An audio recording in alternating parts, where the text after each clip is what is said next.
নমস্কার বন্ধুরা, আমি অর্চনা চলে এসেছি আজকে নতুন একটা রেসিপি নিয়ে। আশা করি আপনারা সবাই ভালো আছেন। এখানে 200 গ্রাম ছোট চিংড়ি ভালো করে ভেজে নিয়েছি। তারপরে আরও একটু বেশি করে তেল দিয়েছি। এবার এর মধ্যে তেলের মধ্যে দিয়ে দিচ্ছি শিম আর আলু। এই শিম আর আলু ভালো করে একটু লাল লাল করে ভেজে নিতে হবে। আজকের রেসিপিটা হবে বাঁধাকপি, শিম, আলু দিয়ে মাছের মাথা দিয়ে চচ্চড়ি। বাঁধাকপির সঙ্গে মাছের মাথা দিয়ে রান্না করলে খুব ভালো লাগে। তাই আজকে ভাবলাম কি করব, বাজার থেকে মাছ নিয়ে এসেছে, বলছি মাছের মাথাটা দিয়ে আজকে বাঁধাকপি রান্না করব। আলু শিম ভাজা হয়ে গিয়েছে, এবার এটা তুলে নিয়েছি। তারপরে তেজপাতা দিয়েছি, শুকনো লঙ্কা দিয়ে দিচ্ছি, আরও একটু বেশি করে তেল দিয়ে দিচ্ছি এর মধ্যে।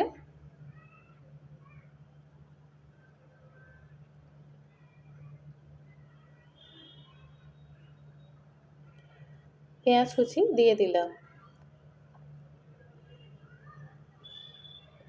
এটা ভালো করে ভেজে নিতে হবে।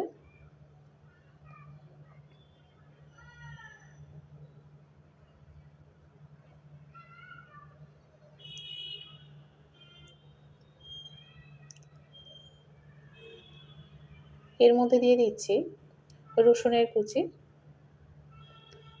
রসুনটা পেস্ট করে নিই, কুচি কুচি করে নিয়েছি।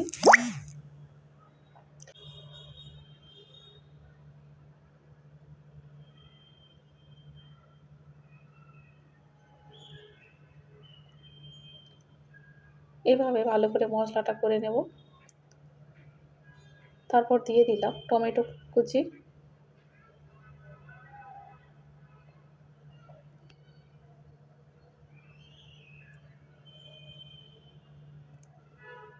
বারবার ভালো করে নাড়তে হবে, না হলে তলায় লেগে যেতে পারে।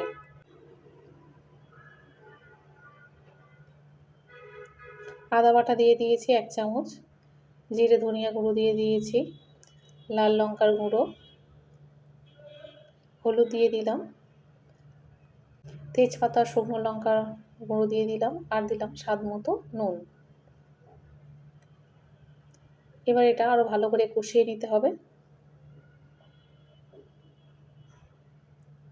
একটু সময় নিয়ে মশলাটা করে নিচ্ছি। এবার এর মধ্যে দিয়ে দিচ্ছি বাঁধাকপি। এটা কেটে ভালো করে ধুয়ে রেখেছিলাম, সেটাও এর মধ্যে দিয়ে দিলাম। এবার এটা ভালো করে কষিয়ে নিতে হবে। এর মধ্যে একদম জল দেব না, এটা এইভাবে কষিয়ে নেব আর ঢাকা দিয়ে দেব, তাহলে জল অনেকটা উঠে যাবে আর জল দিতেও লাগবে না। কিছুক্ষণ কষিয়ে নেওয়ার পরে এটা ঢেকে দেব।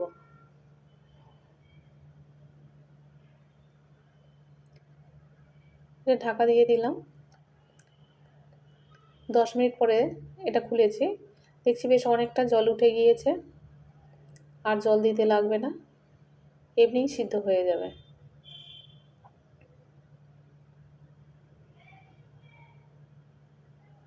এভাবে বারবার নাড়তে থাকবো।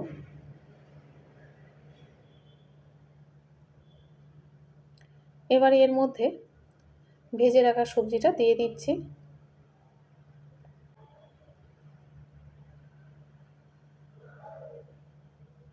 আর মাছের মাথাটাও দিয়ে দিলাম। যেহেতু জল দেবো না তাই আগে থেকে দিয়েছি, বারবার কষিয়ে নিলে এটাও অনেকটা সিদ্ধ হয়ে যাবে। আর মাছের মাথা ভালো করে ভেজে নিয়েছি, এটা দেখানো হয়নি।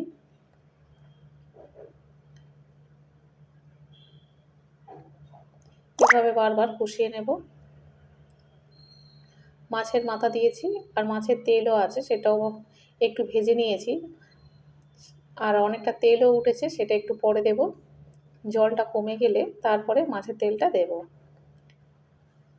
এটা আবার ঢেকে দিলাম। জলটা অনেকটা শুকনো হয়ে গিয়েছে, তাই মাছের তেলটা এর মধ্যে ঢেলে দিচ্ছি।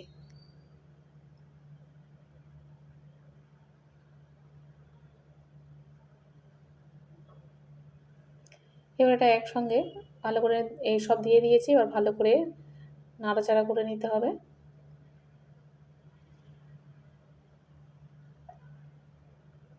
এভাবে বারবার নাড়তে থাকবো।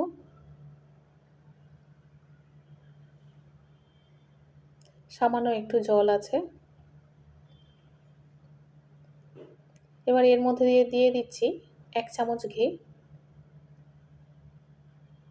আর অল্প একটু গরম মশলা।